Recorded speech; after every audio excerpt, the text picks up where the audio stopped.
Assalamualaikum warahmatullahi wabarakatuh. Bagaimana kabarnya Bapak Ibu guru hebat? Salam guru penggerak, tergerak, bergerak, dan menggerakkan. Pada kesempatan kali ini, saya akan memaparkan tugas aksi nyata modul 1.4 Budaya Positif. Perkenalkan, nama saya Handayani Handres SPD, CGP Angkatan 9 dari instansi SD Negeri Karangpucung 05 dengan fasilitator Bapak Mudianto SPD MSI dan pengajar praktek Ibu Setia Gianti SPD SD. Penyebaran pemahaman kepada rekan guru. Assalamualaikum warahmatullahi wabarakatuh.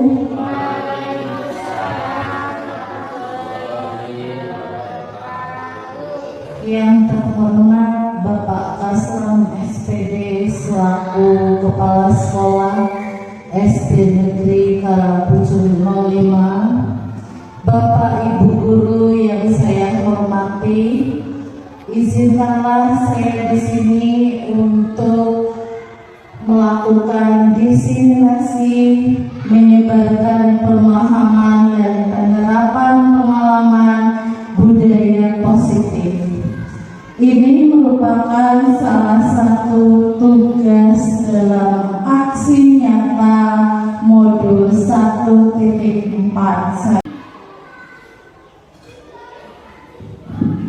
Perkenalkan, nama saya Handayani Handres SPD, CGP Angkatan 9 Kabupaten Cilacap dengan fasilitator Bapak Mudianto SPD MSI dan pengajar praktek Ibu Setia Gianti SPD SD.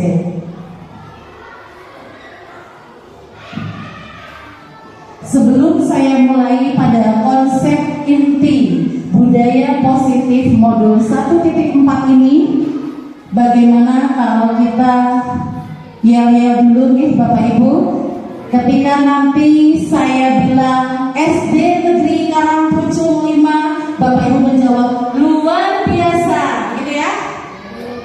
Kita coba, SD Negeri Karangpucung 5, luar biasa. Terima kasih Bapak Ibu semuanya. Kita langsung saja ke konsep inti budaya positif modul 1.4 ini. Kemarin saya belajar ada sekitar 8 poin, yaitu tentang perubahan paradigma belajar, disiplin positif, nilai-nilai kebajikan universal, kebutuhan dasar manusia, motivasi perilaku manusia, posisi kontrol guru, keyakinan kelas, dan segitiga restitusi.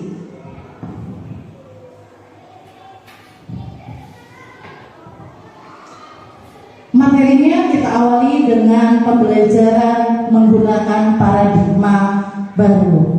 Di sini sebelum saya menjelaskan apa itu pembelajaran dengan paradigma baru, saya akan bertanya ke Bapak Ibu semua, apakah pembelajaran yang kita terapkan di kelas itu sudah menggunakan student center atau pembelajaran berpihak pada murid, atau Bapak Ibu masih menggunakan teacher center atau pembelajaran yang berpihak pada guru? Silakan Bapak Ibu jawab. Bu Dewi, boleh pakai mic apa? Nggak usah. Oke.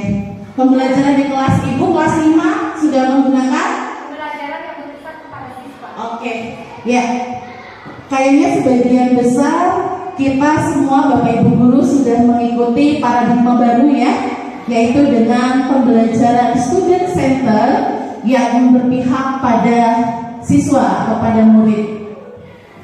Pembelajaran dengan paradigma baru merupakan pembelajaran yang dirancang berdasarkan prinsip pembelajaran berdiferensiasi, sehingga murid belajar sesuai kebutuhannya berdasarkan tahap perkembangan sesuai teori psikologi modern untuk mewujudkan profil pelajar Pancasila. Jadi segala bentuk pembelajaran hari ini tuh harus sudah mulai disesuaikan dengan kebutuhan siswa. Karena kebutuhan siswa itu berbeda, walaupun mereka sekolah di sekolah yang sama, berada di kelas yang sama, tapi kebutuhan akan pembelajaran itu akan berbeda. Makanya kita harus tahu dulu apa yang dibutuhkan oleh anak didik kita. Yang nanti tentu saja akan berimbas pada pewujudan profil pelajar Pancasila. Saya yakin Bapak Ibu sudah banyak mendengar ya, tentang profil pelajar Pancasila ini terdiri dari 6 dimensi. Yang pertama yaitu beriman dan bertakwa kepada Tuhan Yang Maha Esa dan berakhlak mulia. Tentu saja kita sebagai pendidik menginginkan peserta didik itu agar mereka menjadi lulusan yang beriman dan bertakwa serta berakhlak mulia. Kemudian dimensi yang kedua tentang berkebinekaan global. Berkebinekaan global itu maksudnya apa? Mereka bisa menjunjung tinggi nilai-nilai kebudayaan yang ada di daerahnya agar itu dijadikan sebagai bentuk kearifan lokal. Yang ketiga adalah bergotong royong. Bergotong royong ini maksudnya mereka mampu untuk bekerja sama dan saling berkolaborasi dalam hal pelaksanaan tugas sekolah maupun di luar sekolah. Yang keempat yaitu kreatif dan bernalar kritis. Jadi hendaknya setiap pembelajaran yang kita laksanakan itu akan merangsang anak untuk berpikir kritis dan kreatif. Misalkan ada beberapa model pembelajaran yang kita gunakan, salah satunya PBL atau Problem Based Learning atau juga PJBL, Project Based Learning, di mana dalam kegiatan itu anak dirangsang untuk memecahkan suatu permasalahan, kemudian mereka saling berdiskusi atau berpendapat atau bertukar pendapat dalam kelompoknya. Yang terakhir adalah mandiri. Mandiri maksudnya di sini ketika anak mengerjakan tugas itu layaknya tanpa ada paksaan, tanpa ada kekhawatiran untuk dihukum dan lain sebagainya, maka mereka secara sadar diri untuk mengerjakan tugas yang mereka laksanakan. Begitu untuk 6 dimensi profil pelajar Pancasila.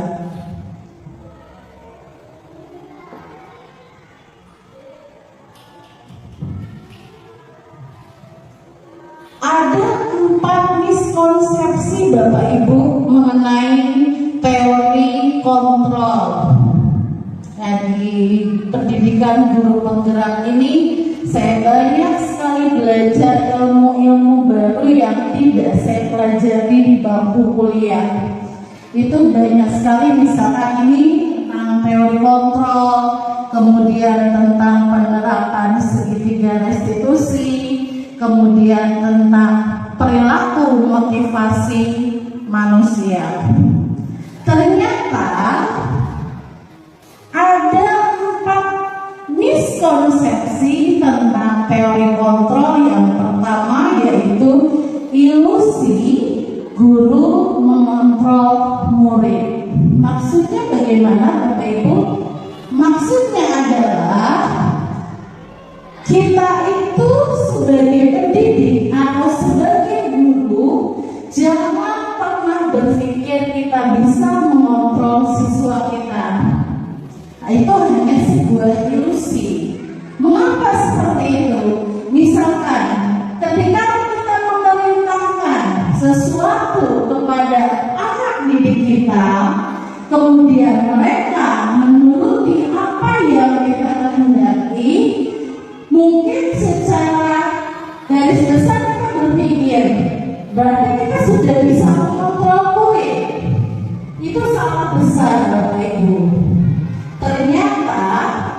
Guru itu tidak bisa mengontrol murid. Buktinya apa? Buktinya misal contoh ya Bapak Ibu, di suatu sekolah itu ada budaya antri. Budaya antri.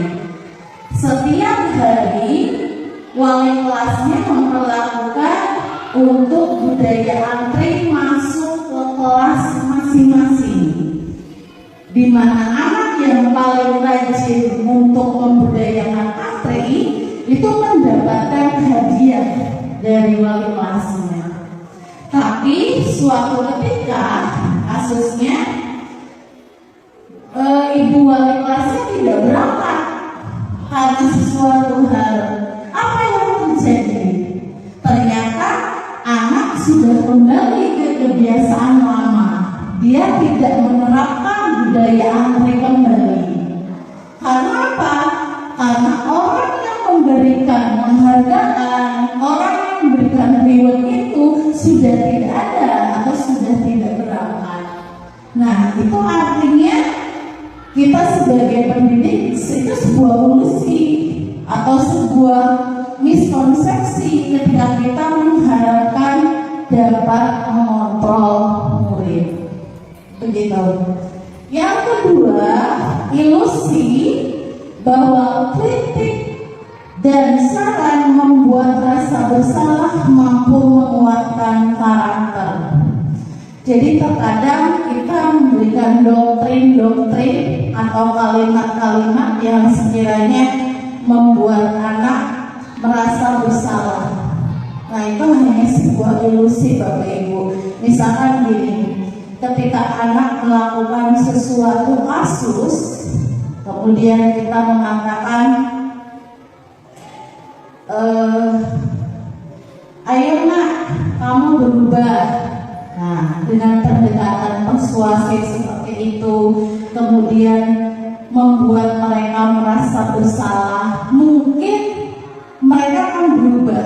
Tapi kalau berubahnya sikap mereka itu tidak didasari dari motivasi intrinsik, maka suatu saat mereka akan kembali ke hal-hal yang seperti semula. Gitu. Kemudian yang ketiga, ilusi bahwa semua penguatan positif itu efektif dan bermanfaat. Ternyata penguatan-penguatan positif yang biasa kita berikan ke anak itu mungkin hanya sebagian kecil saja dapat efektif dan bermanfaat. Sebagian besarnya itu tidak, Bapak Ibu. Yang keempat, ilusi bahwa orang dewasa itu berhak memaksa. Nah, tentu saja kita sebagai seorang guru, kita lebih dewasa dibandingkan dengan anak didik kita. Jadi kita seolah-olah bisa berpikir, kita lebih dewasa nih dari anak kita atau dari anak didik kita, maka kita berhak untuk memaksa mereka. Itu sebuah ilusi atau miskonsepsi Bapak Ibu.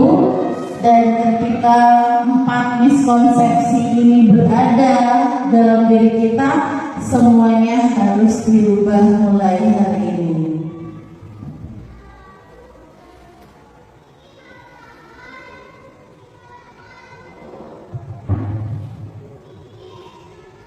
Mengubah paradigma untuk yang sekarang. Dulu ketika saya kuliah, teori yang berlaku masih teori SR atau stimulus respon.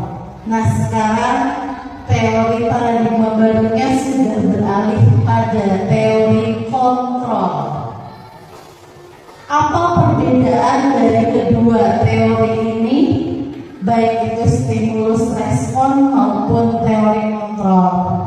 Yang pertama adalah realitas atau kebutuhan kita sama. Itu menurut teori stimulus respon. Jadi ketika kita mengajar kepada anak menggunakan satu metode yang sama, maka mereka akan memperoleh hasil yang sama. Itu besar Bapak Ibu. Yang betul adalah kebutuhan kita berbeda. Kebutuhan anak berbeda. Dari background keluarga yang berbeda, kemudian IQ yang berbeda, kemudian juga karakter siswa yang berbeda, itu yang akan menyebabkan nanti mereka juga mempunyai kebutuhan yang berbeda. Begitu Bapak Ibu. Yang kedua, semua orang melihat hal yang sama kalau di stimulus respon. Tapi kalau di teori kontrol, maka semua orang itu melihat hal yang berbeda. Tentu ketika kita menghadapi permasalahan dengan anak, kemudian kita saling sharing dengan mereka sejawat, itu cara pandangnya akan berbeda. Tapi kalau kita menggunakan SR atau stimulus respon, itu akan sama pandangannya. Itu kita mulai berbahas. Kemudian yang ketiga, perilaku buruk dilihat sebagai suatu kesalahan. Nah, yang paling dapat kita bedakan antara kedua teori ini adalah kalau di teori stimulus respon, anak berbuat suatu kesalahan itu merupakan aib yang harus ditutupi. Itu kalau di stimulus respon. Tapi kalau di teori kontrol, maka ketika anak itu melakukan sebuah kesalahan, itu mereka pasti punya alasannya. Nah, alasan itu yang harus kita gali lebih dalam.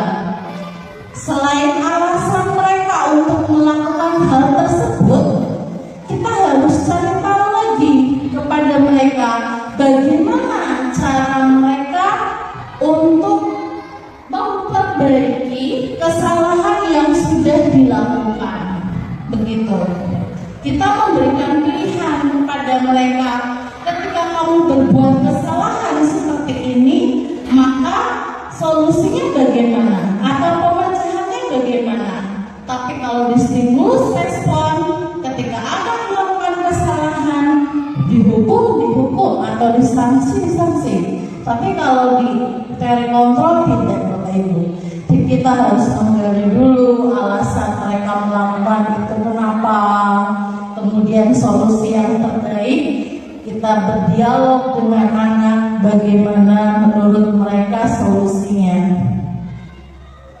Selanjutnya,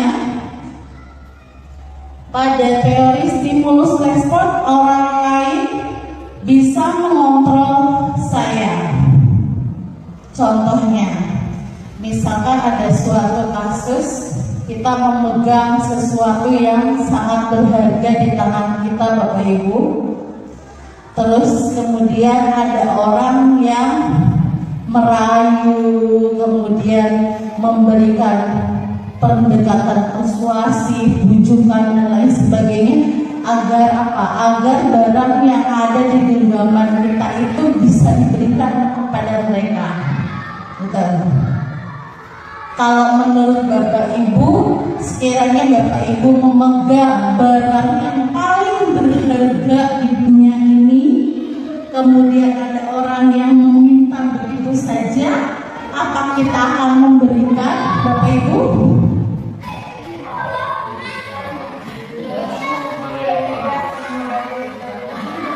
Tidak semudah itu, Ibu Gus. Tidak semudah itu. Berarti sebenarnya bagaimana? Sebenarnya yang memegang kontrol itu bukan orang lain, tapi justru adalah kita sendiri. Itu yang akan diterapkan pada teori kontrol yang sekarang.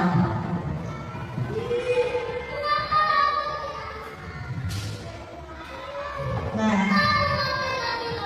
disiplin positif. Saya yakin Bapak Ibu sering mendengar kata disiplin positif. Apa itu disiplin positif?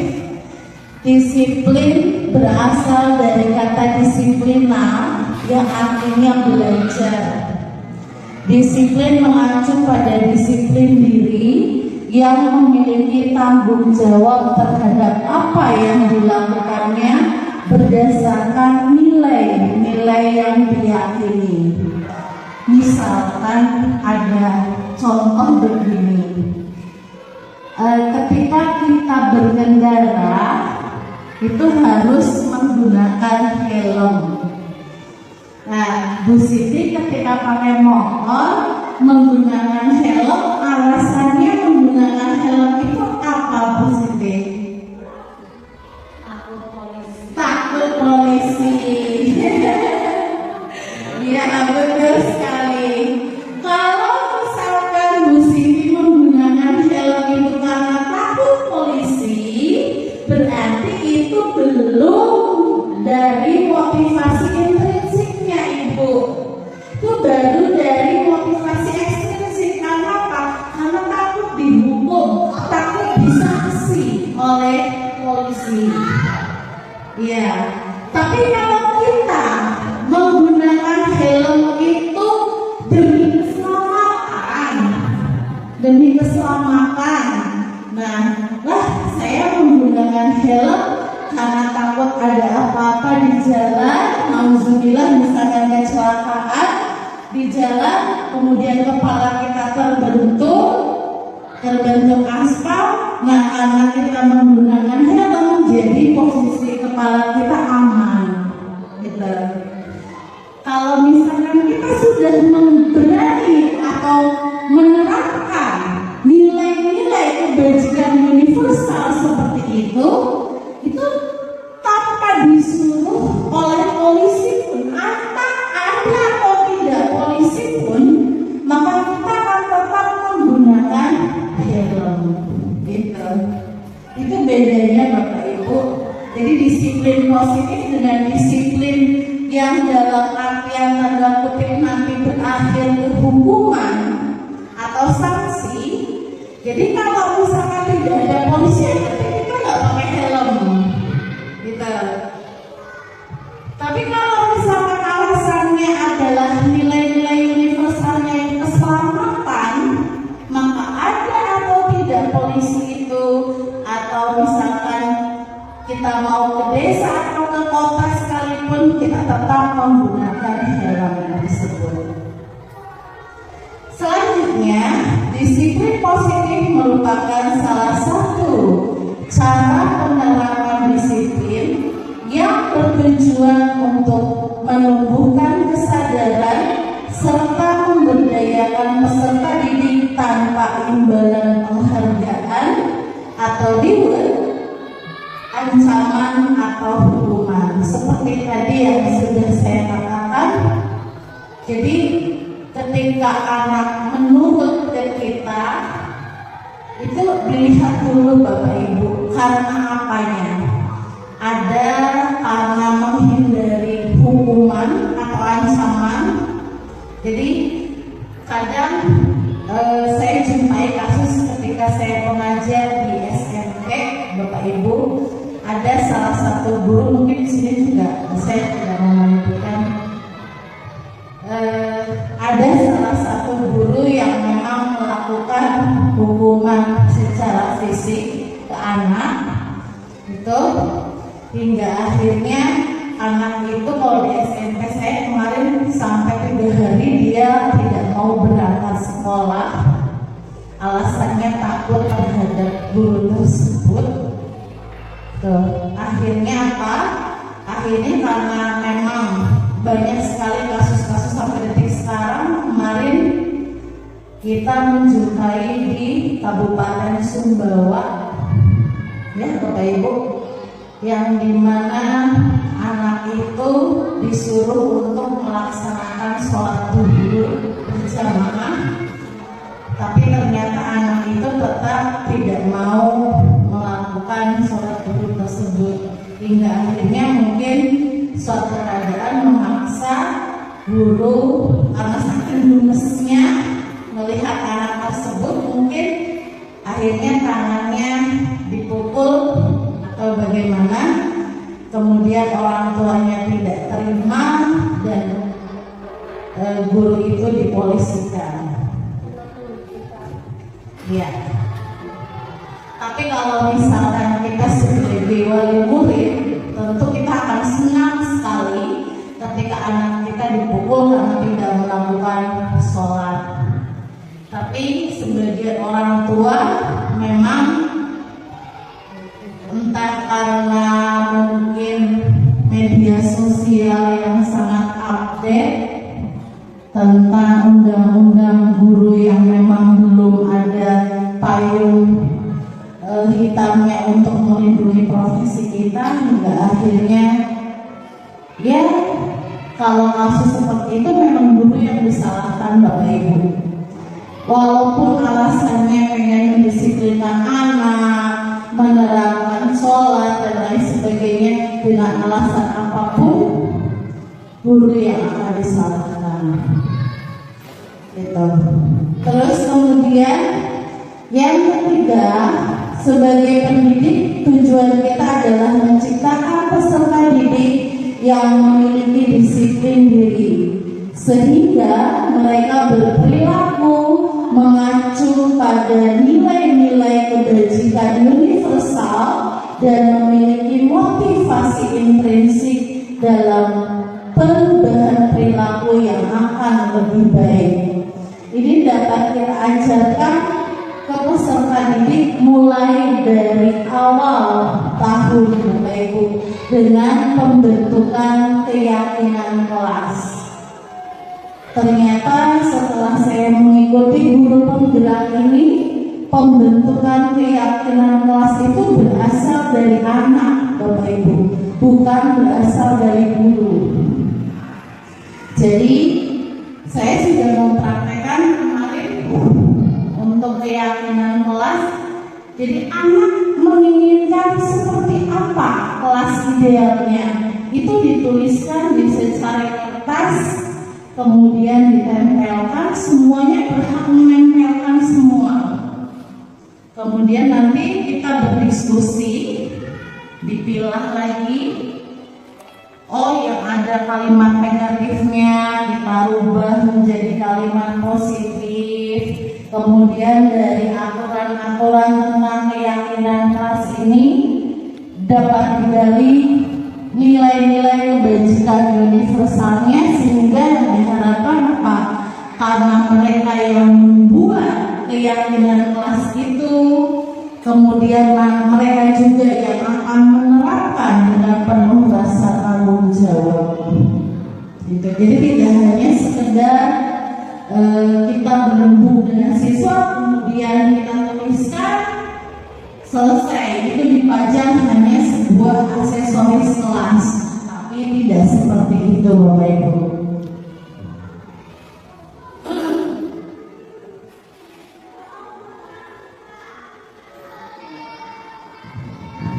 Nah, berikut nilai-nilai kebajikan yang akan kita terapkan pada anak. Di sini ada profil pelajar Pancasila seperti tadi yang sudah saya jelaskan di awal.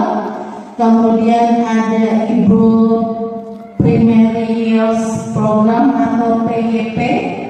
Ada beberapa nilai kebajikan universalnya, yaitu bertoleransi, rasa hormat, integritas, mandiri, menghargai, antusias, empati, keingintahuan, kreativitas, kerjasama, percaya diri, dan komitmen.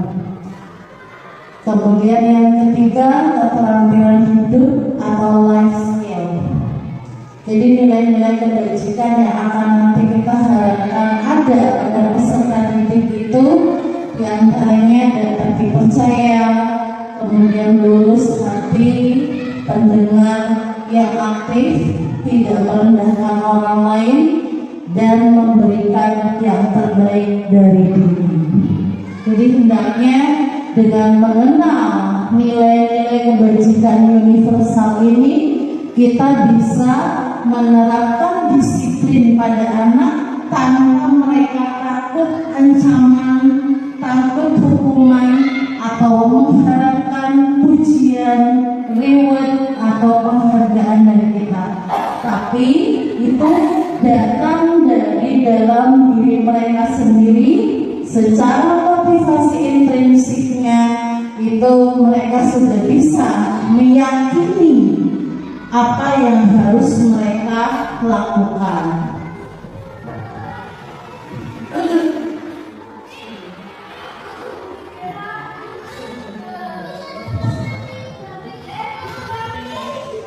Kebutuhan dasar manusia.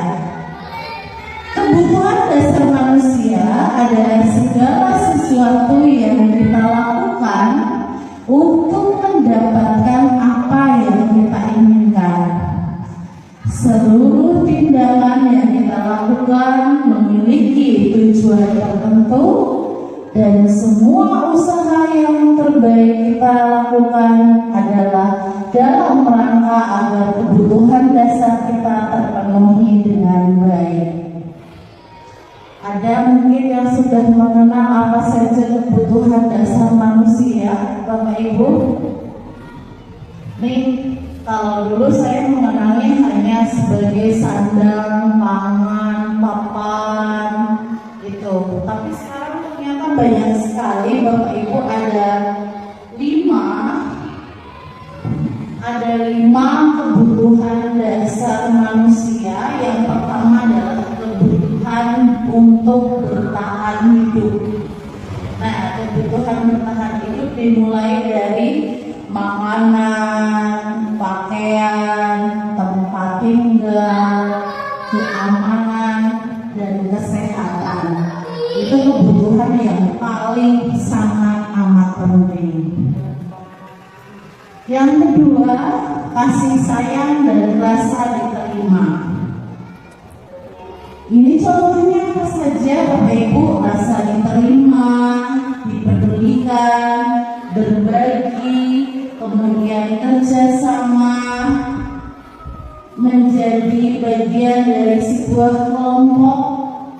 Yang ketiga, penguasaan meliputi harga diri, keinginan untuk dianggap sebagai pemimpin, berprestasi, diakui dan didengar. Yang keempat adalah kebebasan. Kebebasan itu apa saja? Mandiri, memiliki pilihan, mencoba hal yang baru, mampu mengendalikan arah dirinya sendiri.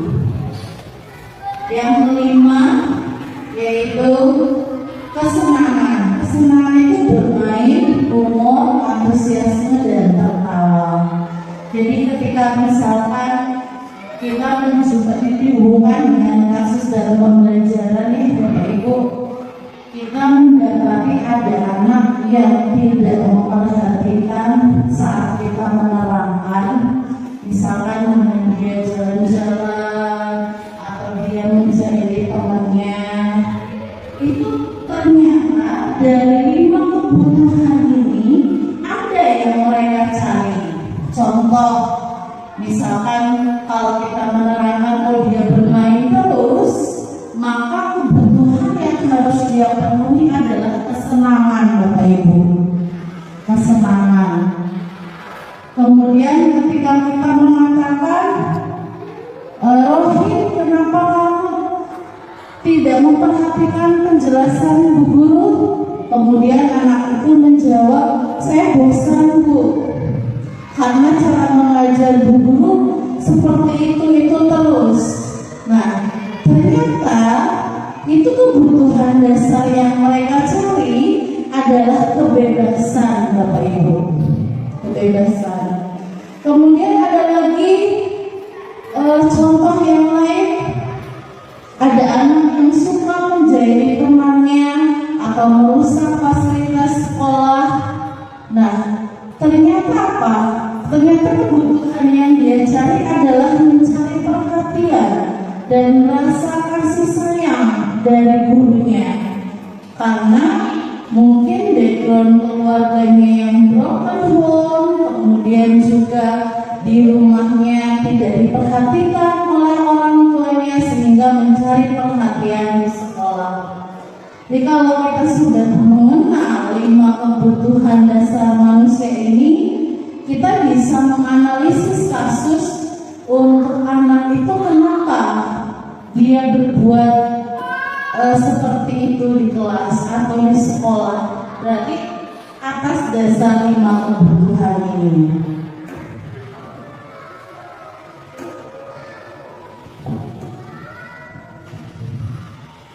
Ada 2 motivasi perilaku manusia yang saya pelajari di modul 1.4 ini Bapak Ibu, yaitu motivasi intrinsik yang berasal dari dalam diri siswa dan motivasi ekstrinsik itu yang berasal dari luar diri siswa.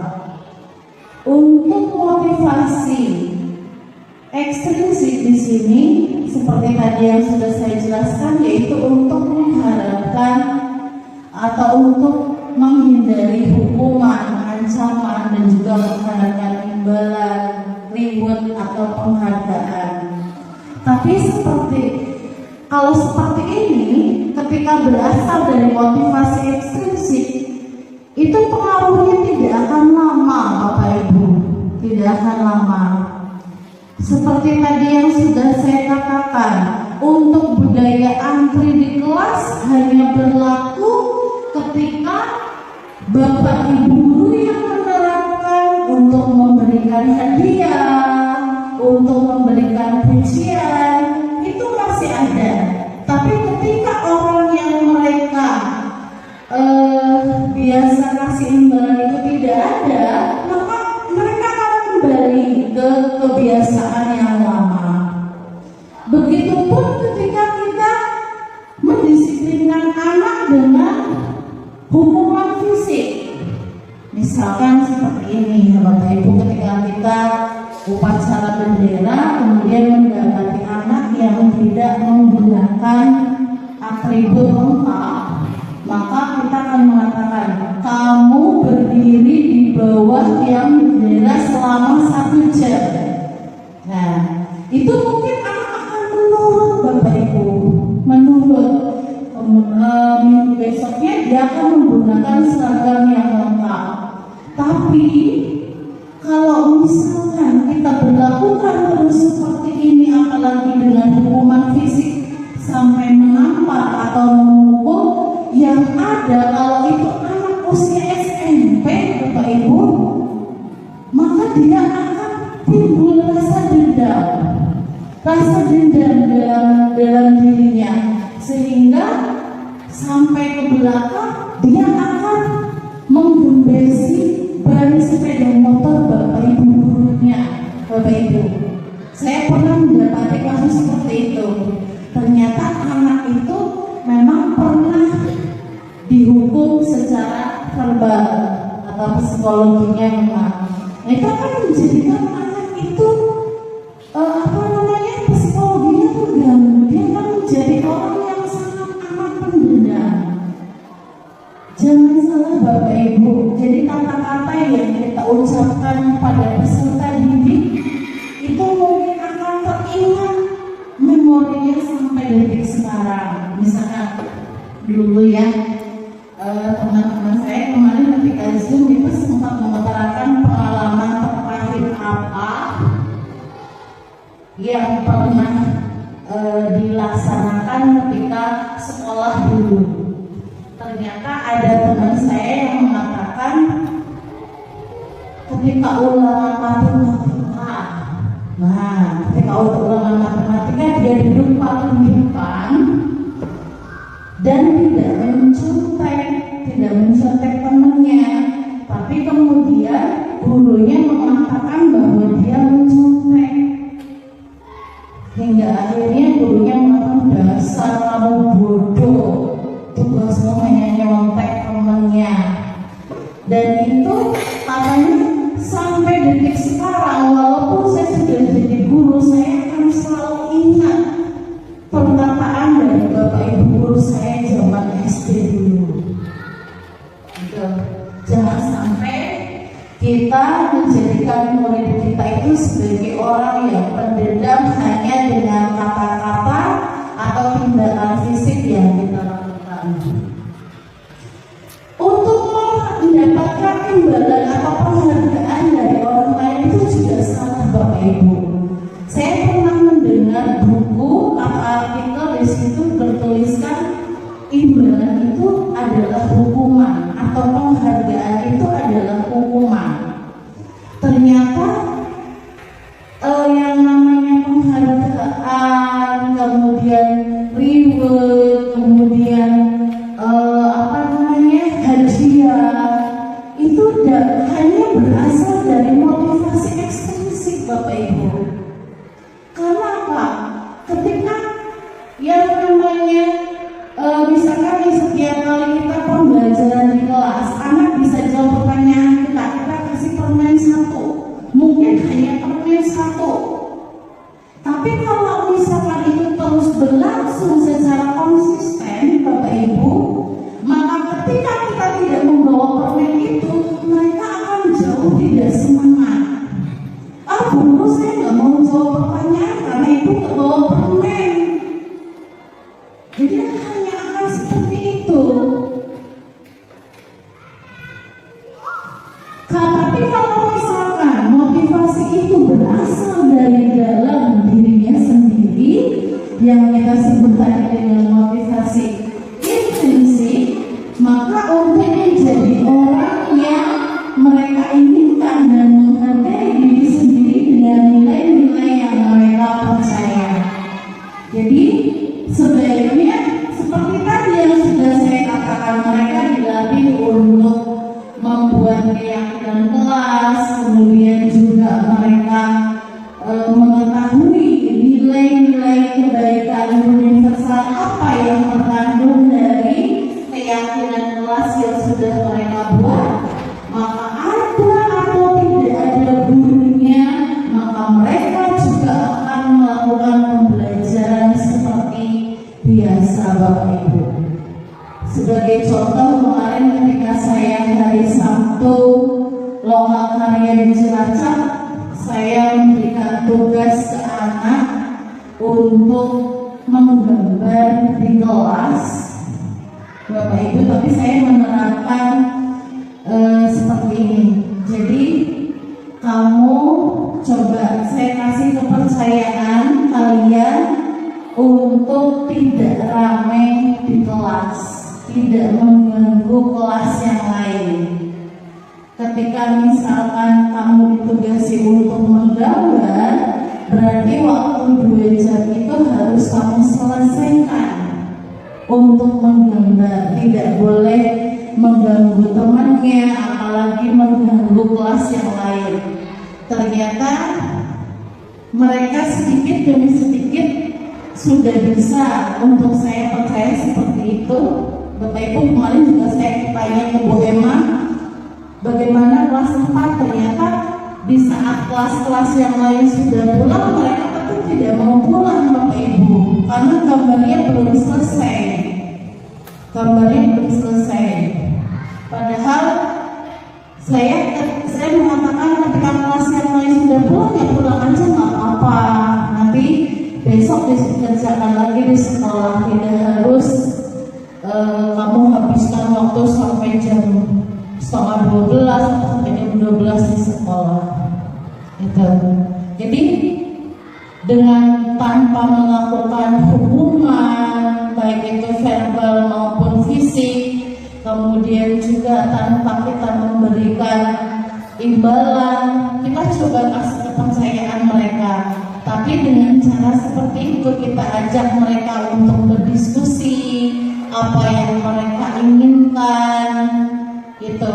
Jadi ketika misalkan saya selalu tanya, Bayu, kamu kemarin merusak ini, kalau besok merusak lagi, berarti solusinya bagaimana? Coba saya kasih kepercayaan, kamu 3 bulan itu harus berubah. Kalau kamu mau tetap seperti itu, berarti kamu tidak percaya sama ibu. Gitu. Saya kasih seperti itu, kasih pendekatan persuasif kepada anak Bapak Ibu.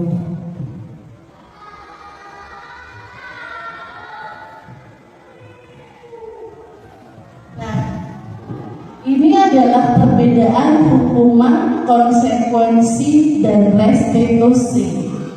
Kita harus bisa membedakan antara ketiganya, karena yang dibutuhkan pada saat sekarang ini adalah restitusi Bapak Ibu, bukan konsekuensi maupun hukuman. Kalau hukuman dasarnya adalah peraturan. Jadi ketika anak melanggar, mereka itu hukumannya tidak pernah tahu siapa. Karena apa? Karena hukuman itu yang pertama tidak terencana atau dilakukan secara tiba-tiba. Misalkan kita mendapati anak yang jahil sama temannya. Ketika mereka melakukan itu, kita hukum mereka. Misalkan kamu bersihkan kamar mandi atau lari keliling lapangan 7 kali. Nah, semua itu tidak terencana Bapak Ibu, datangnya tiba-tiba hanya dari satu arah, yaitu guru saja. Tapi ketika konsekuensi itu terencana dan disepakati secara bersama, berarti itu sudah dalam bentuk tertulis Bapak Ibu kalau konsekuensi. Jadi mereka tahu ketika saya tidak menggunakan topi, maka konsekuensinya apa. Tapi kalau restitusi itu berbeda lagi Bapak Ibu. Jadi kalau restitusi sama seperti tadi yang sudah saya jelaskan, kita harus gali dulu alasan mereka melakukan hal-hal yang negatif itu apa. Setelah kita gali, kemudian kita cari lagi, ajak mereka diskusi. Solusi seperti apa yang akan kamu lakukan untuk memperbaiki kesalahanmu? Itu yang akan kita terapkan mulai hari ini Bapak Ibu. Jadi bukan lagi hukuman, bukan lagi konsekuensi, tapi harus pada restitusi.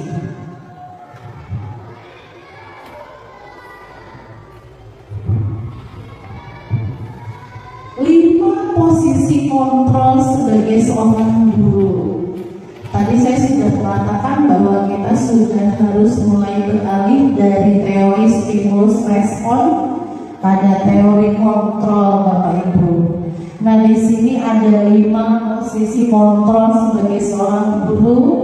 Yang pertama adalah penghukum, yang kedua adalah pembuat rasa bersalah, yang ketiga adalah teman, yang keempat pemantau, dan yang kelima adalah manajer. Sekiranya Bapak Ibu menempati posisi yang mana nih yang pernah dilakukan di kelas? Pak Sandroni, posisi yang mana Pak? Penghukum. Ya, nggak salah Pak. Saya juga sebelum saya mengikuti pendidikan guru penggerak, saya menempati posisi saya sebagai penghukum. Betul. Itu sepertinya manusiawi. Terus selain penghukum apa Bapak Ibu yang pernah kita lakukan pada anak? Pembuat rasa bersalah. Betul sekali Bu Dewi. Tapi yang perlu Bapak Ibu tahu, sebenarnya dari 5 posisi kontrol ini yang terbaik yang mana? Yang terbaik adalah sebagai manajer. Sebagai manajer Bapak Ibu. Nanti saya akan jelaskan apa saja contohnya. Nah, untuk contoh penerapan 5 posisi kontrol guru ini kasusnya sama Bapak Ibu. Kita dapati ada siswa yang tidak memakai atribut lengkap saat upacara bendera.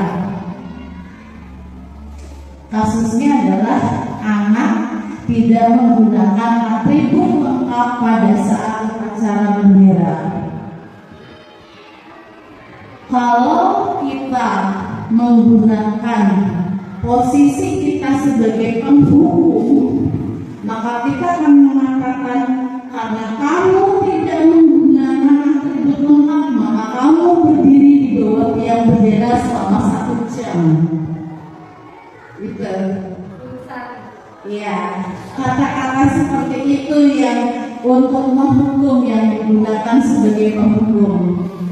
Kemudian kalau pembuat rasa bersalah, biasanya ini kita akan mengatakan berapa kali ibu harus memberitahu kamu, kamu selalu saja mengecewakan ibu.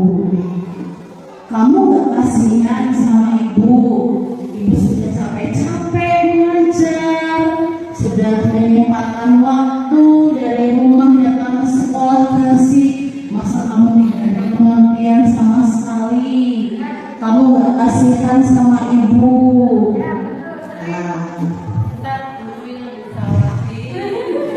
Ya, biasanya kan bapak ibu dulu yang disalahkan. Itu kan kita sebagai pembuat rasa bersalah bapak ibu. Betul. Iya. Iya, betul ibu. Tapi ini akan ada dampak negatifnya bapak ibu. Kalau penghukum jelas tadi sudah mengatakan anak itu akan menjadi orang yang pendendam,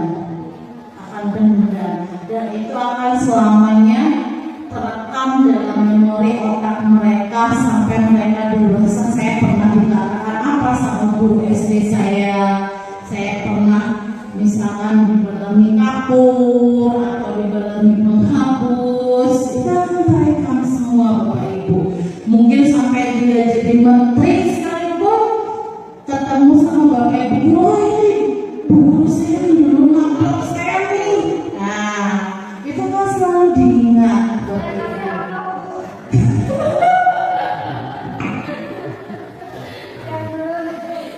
Tapi kalau membuat rasa bersalah, ini dampak negatifnya apa? Jadi dalam diri anak itu akan timbul, ketika saya terlambat, saya selalu salah. Apa-apa yang saya lakukan, saya selalu salah. Jadi dia akan menjadi pribadi yang tidak percaya diri bapak ibu. Kalau kita terus melakukan seperti ini pada anak.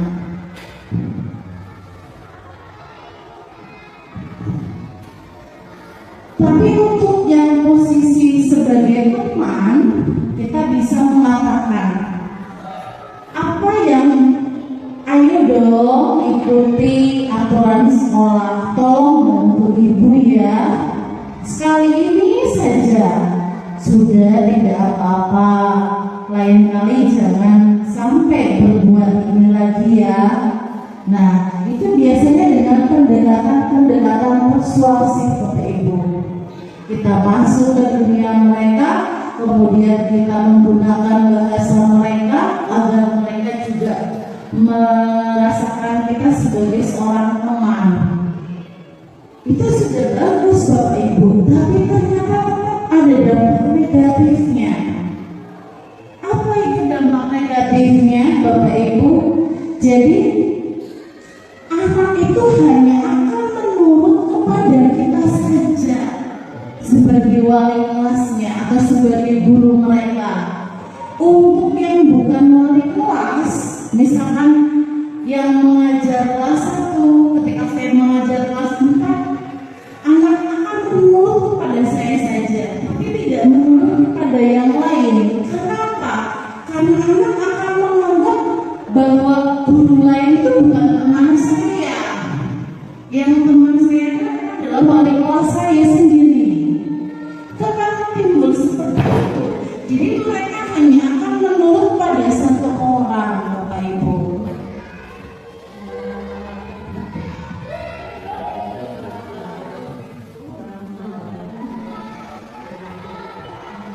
Tapi kalau sebagai pemantau, ini biasanya kita melakukan omongan-omongan atau kalimat-kalimat, kamu sudah melanggar peraturan sekolah, kamu tahu konsekuensinya. Setelah upacara kamu beli atributnya ke koperasi dan jangan diulangi lagi. Itu kalau pemantau Bapak Ibu. Seperti misalkan kita mendapati anak tidak mengerjakan tugas, kemudian ketika kita menempati posisi sebagai pemantau, maka kita akan mengatakan, kamu jangan istirahat, kamu kerjakan tugas sebagai pengganti nilai yang tadi, karena kamu belum ada nilainya. Seperti itu sekilas baik Bapak Ibu. Tapi dampak negatifnya adalah merenggut anak, merenggut kebebasan anak. Jadi pada saat yang lain sudah istirahat, mereka dipaksa untuk mengerjakan tugas Bapak Ibu.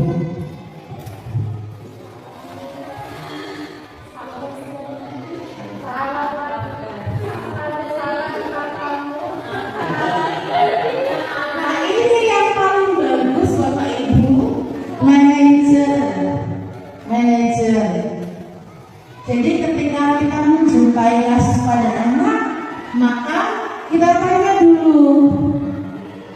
Nanti setelah ini di belakang video di belakang PowerPoint itu saya terapkan video Bapak Ibu bagaimana saya menerapkan segitiga restitusi dalam pemecahan masalah di kelas 4. Jadi kalau kita sebagai manajer, kita panggil dulu anak itu, kemudian kita tanya keyakinan kelas mana yang sudah kita sepakati, alasan kamu melakukan hal tersebut apa, kemudian solusinya yang diinginkan kamu seperti apa. Itu kalau manajer Bapak Ibu. Jadi alasan dibalik mereka melakukan itu, kemudian solusi bagaimana mereka memperbaikinya.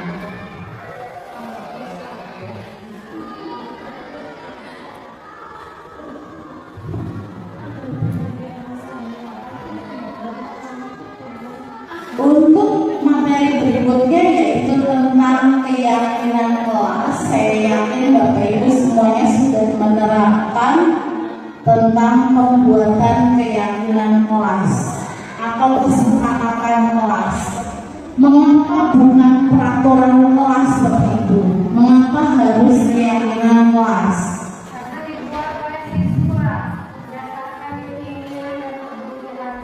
Oke, betul sekali Bu Dewi, karena dibuat oleh siswa, didiskusikan bersama dengan gurunya, dan disepakati serta dilaksanakan dengan penuh tanggung jawab berasal dari motivasi intrinsiknya.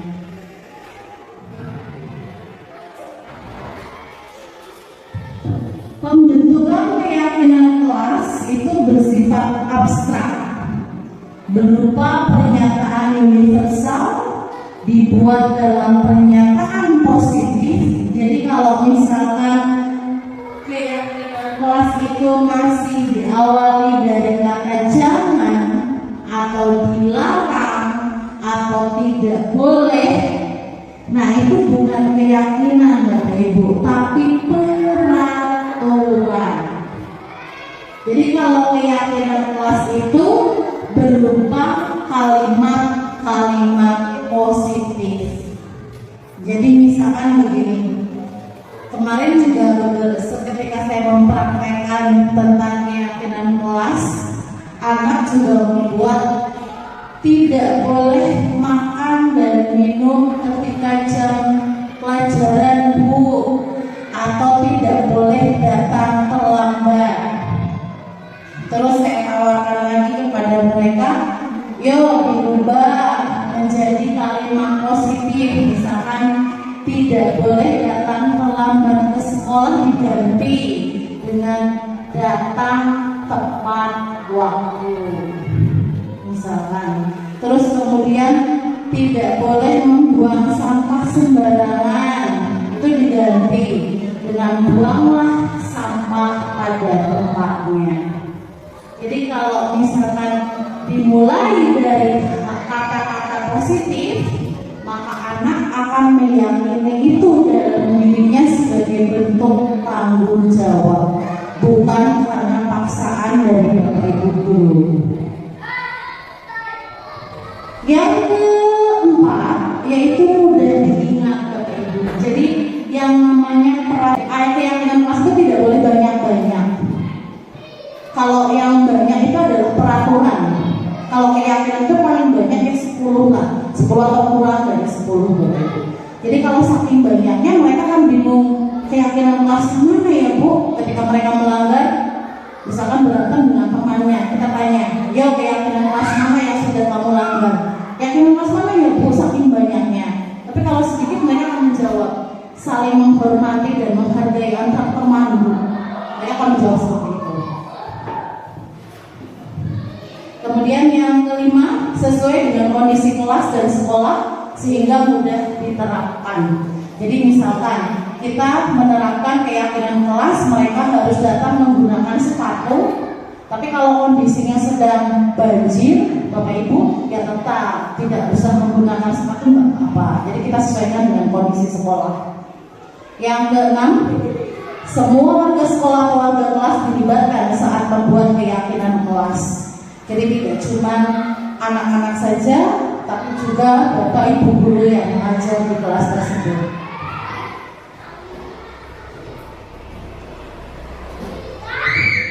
Nah, ini adalah ilmu yang baru yang saya dapatkan dalam pendidikan guru penggerak ini, Bapak Ibu, mengenai segitiga restitusi. Segitiga restitusi adalah suatu proses dialog yang dijalankan oleh guru agar dapat menghasilkan murid yang mandiri dan bertanggung jawab. Ada 3 tahapan segitiga restitusi. Yang pertama adalah menstabilkan identitas, yang kedua validasi tindakan yang salah, dan yang ketiga adalah menanyakan keyakinan.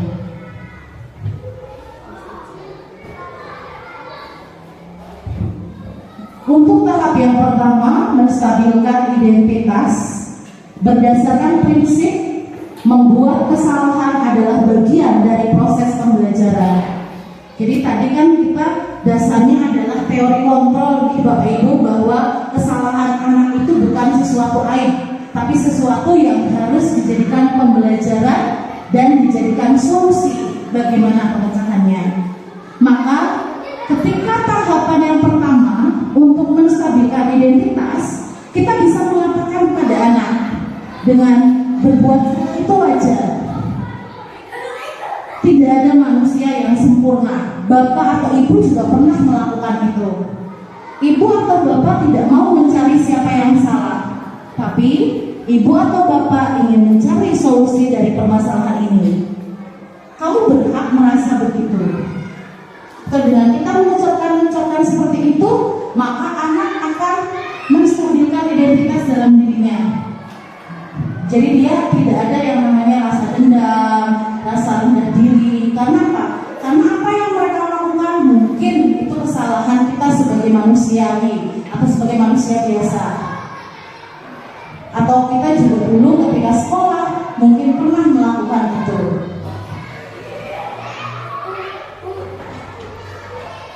Untuk yang kedua, validasi tindakan yang salah. Berdasarkan prinsip setiap perilaku berupaya memenuhi suatu kebutuhan tertentu. Nah, ini bisa kita katakan pada peserta didik kita, kamu pasti punya alasan mengapa kamu melakukan hal itu. Atau yang kedua, padahal kamu bisa melakukan yang lebih buruk dari ini, tapi kamu tidak bisa melakukannya. Yang ketiga, kamu patut bangga karena telah melindungi sesuatu yang penting buatmu. Misalkan di kelas orang tua mereka. Yang keempat, kamu melakukannya karena mempertahankan sesuatu yang penting bagimu.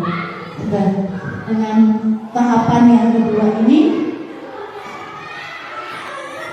kita akan tahu bagaimana mereka atau alasan mereka dibalik.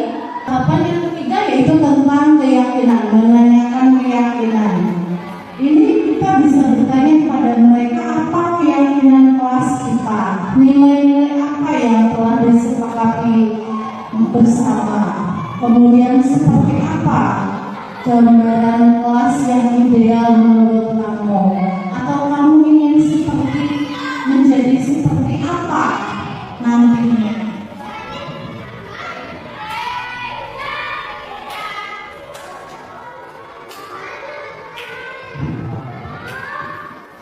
Ini contoh penerapan segitiga restitusi yang saya terapkan kemarin. Ada 2 contoh Bapak Ibu, tapi saya menerapkan hanya satu saja sebagai bahan pelajaran untuk kita semuanya. Bagaimana segitiga restitusi itu kita gunakan dalam menyelesaikan permasalahan di kelas. Ayo tahu kenapa Ibu panggil ke sini? Tadi ketika pembelajaran Ibu memperhatikan kamu terlihat murung, sedih, dan tidak semangat dalam belajar. Ibu juga sempat melihat kamu melempar sesuatu ke Akin. Apa yang terjadi? Akin sama temennya.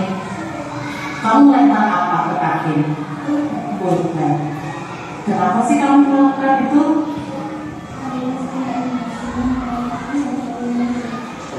Kamu emosi dan tapi tidak mau menenangkan kamu. Kalau ya wajar kalau misalkan Ibu dalam posisi kamu di saat teman-teman tidak berteman dengan kamu merasa marah, merasa emosi, itu wajar. Semua orang pernah melakukan kesalahan. Kalau kamu berbuat itu salah atau benar? Salah ya. Sekarang coba kamu pikirkan, untuk kamu melakukan seperti itu ke Takin atau ke teman-teman yang lain, itu pasti ada alasannya. Apakah hanya Takin saja yang tidak mau berteman dengan kamu atau semuanya? Semuanya ya. Oke. Sekarang coba pikirkan, kita kan pernah membuat keyakinan kelas ya. Nah, keyakinan kelas mana yang kamu langgar? Saling menyayangi antar warga kelas. Sekarang kita tanya, menurut kamu saling menyayangi antar warga kelas itu penting atau tidak? Penting ya. Kalau memang penting, berarti di antara teman-teman yang lain itu harus saling menyayangi, tidak ada yang namanya menyalahkan dan lain sebagainya. Sekarang kalau misalkan kamu merasa perbuatanmu salah, apa yang harus kamu perbaiki? Lebih menahan amarah, tidak cepat emosi. Jadi kamu mau perbaikinya, ayo. Iya, mulai dari lagi.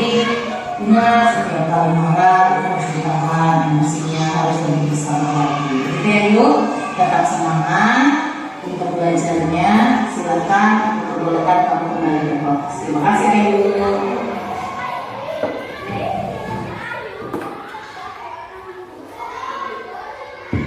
Itu contoh penerapan dari segitiga restitusi yang saya terapkan di kelas 4 kemarin, Bapak Ibu. Semoga dengan kegiatan diseminasi kita hari ini itu dijadikan pembelajaran dan bermanfaat untuk kita semua. Untuk penutupnya, yaitu dengan penerapan program disiplin positif, hendaknya guru memiliki standar kepribadian profesional dan sosial yang baik, di mana guru mampu merefleksikan dirinya dalam posisi kontrol saat ini. Bagaimana perannya sebagai among atau manajer yang akan menuntun murid-muridnya menjadi insan yang mandiri, merdeka, dan bertanggung jawab sesuai dengan standar nasional pendidikan. Terima kasih Bapak Ibu yang sudah berkenan untuk hadir dan mendengarkan pemaparan saya mengenai diseminasi modul 1.4 budaya positif. Wassalamualaikum warahmatullahi wabarakatuh.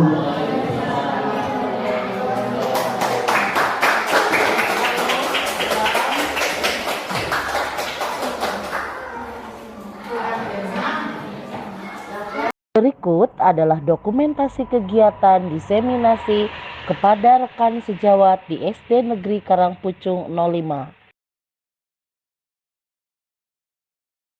Penyebaran pemahaman kepada murid dengan pembentukan keyakinan kelas di kelas 4 SD Negeri Karangpucung 05.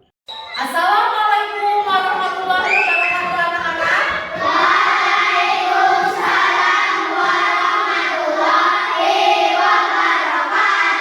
Selamat pagi semuanya.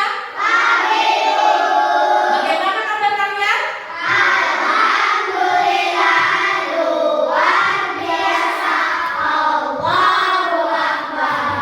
Terima kasih. Hari ini kita akan belajar membuat keyakinan kelas. Siapa yang sudah tahu apa itu keyakinan kelas? Sudah? Oke, Ibu jelaskan ya.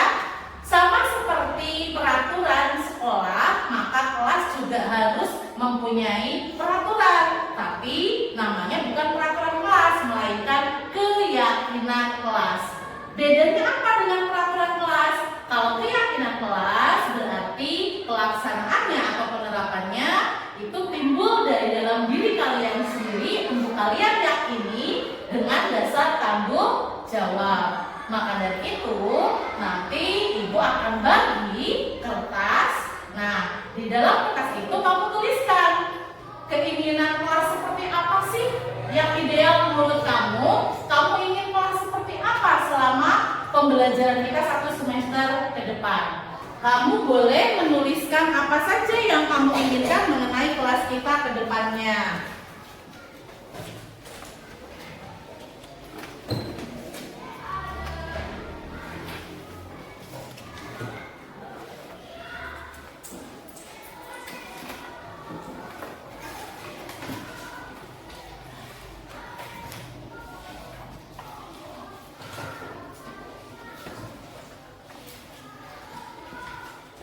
Bagian tempelannya letakkan di paling belakang atas ya. Silahkan dituliskan.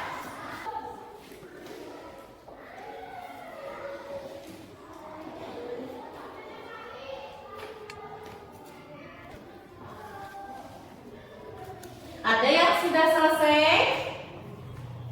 Rohit sudah selesai? Bisa ditempel Rohit, jangan lupa dikasih nama ya Rohit. Dikasih nama bawahnya anak-anak.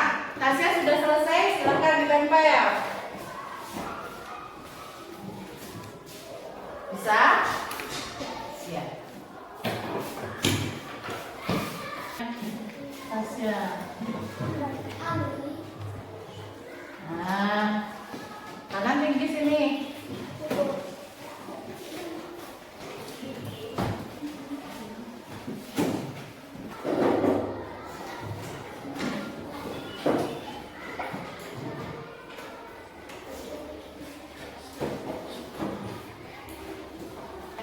Kalian sudah menuliskan apa yang kalian inginkan di kelas ini. Ibu bisa minta tolong Tasya, silakan maju ke depan.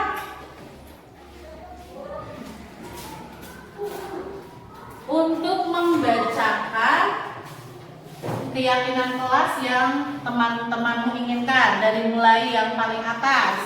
Meminta izin sebelum keluar kelas. Yang ketiga, Hanan. Tidak boleh makan dan minum saat pelajaran. Ya, oke. Takir. Harus memakai seragam sekolah yang lengkap. Harus disiplin.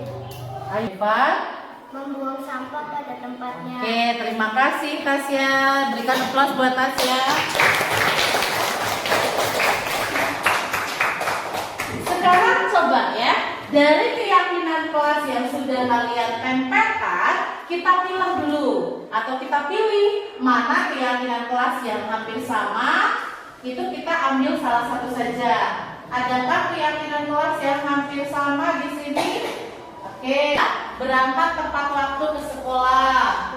Terus kemudian meminta izin, tidak boleh makan dan minum. Ya, oke. Selanjutnya, coba yang namanya keyakinan kelas itu harus berupa kalimat atau kata-kata positif. Jadi yang depannya tidak boleh atau yang depannya jangan itu sebaiknya kita ganti ya. Ayo kita berembuk di sini. Untuk yang dari Hanan, tidak boleh makan dan minum saat pelajaran. Ini sebaiknya kita rubah menjadi apa? Ayo, supaya kalimatnya berupa kalimat positif. Makan dan minum pada saat istirahat. Itu kalimatnya ya. Jadi tidak ada kata tidak boleh atau jangan. Itu namanya kalimat positif. Terus yang selanjutnya. Nah, ini punya Najwa. Tidak boleh meminjam barang temannya tanpa izin. Bisa kita ganti apa? Harus meminta izin sebelum meminjam barang teman. Iya, betul sekali Ayu. Harus meminta izin sebelum meminjam barang temannya. Berikan aplaus buat Ayu. Satu lagi yang dari Bayu ini. Tidak boleh bermain ketika guru sedang menerangkan. Berarti harus serius ketika guru menerangkan. Begitu ya. Jadi semuanya kita ganti dengan kalimat positif. Selanjutnya, setelah kamu pilih di sini dan mengubahnya menjadi kalimat positif, maka ibu pengen tahu nilai-nilai kebajikan universal apa saja yang sudah kamu buat di keyakinan kelas ini. Misal punya Devan, membuang sampah pada tempatnya. Itu nilai kebajikan universalnya apa? Siapa yang tahu? Kebersihan lingkungan. Menjaga kebersihan kelas. Oke, betul sekali Tasya. Selanjutnya, memperhatikan ketika guru menerangkan. Itu nilai kebajikan universalnya apa? Siapa yang bisa?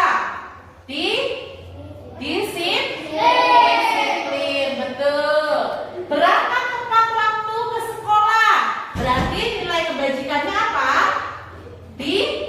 Disiplin dan komitmen. Ya, betul sekali. Untuk itu, ini nanti kita pajang sebagai bentuk keyakinan kelas. Kalian sudah paham mengenai pembuatan keyakinan kelas ini? Sudah ya? Nah, untuk kedepannya berarti keyakinan kelas itu harus kita sepakati bersama, kita jalankan dengan penuh keyakinan dan tanggung jawab. Untuk pembuatan keyakinan kelas ini, kalian harus menandatangani apa yang sudah kita sepakati. Bersedia ya? Ya. Silakan urutan dari Mbak Alwi, dibawa pulpennya.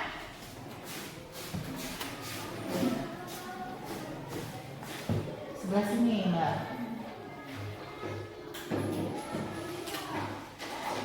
Mas Bayu.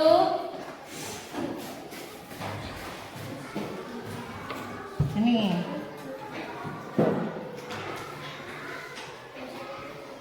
Desta, Windu.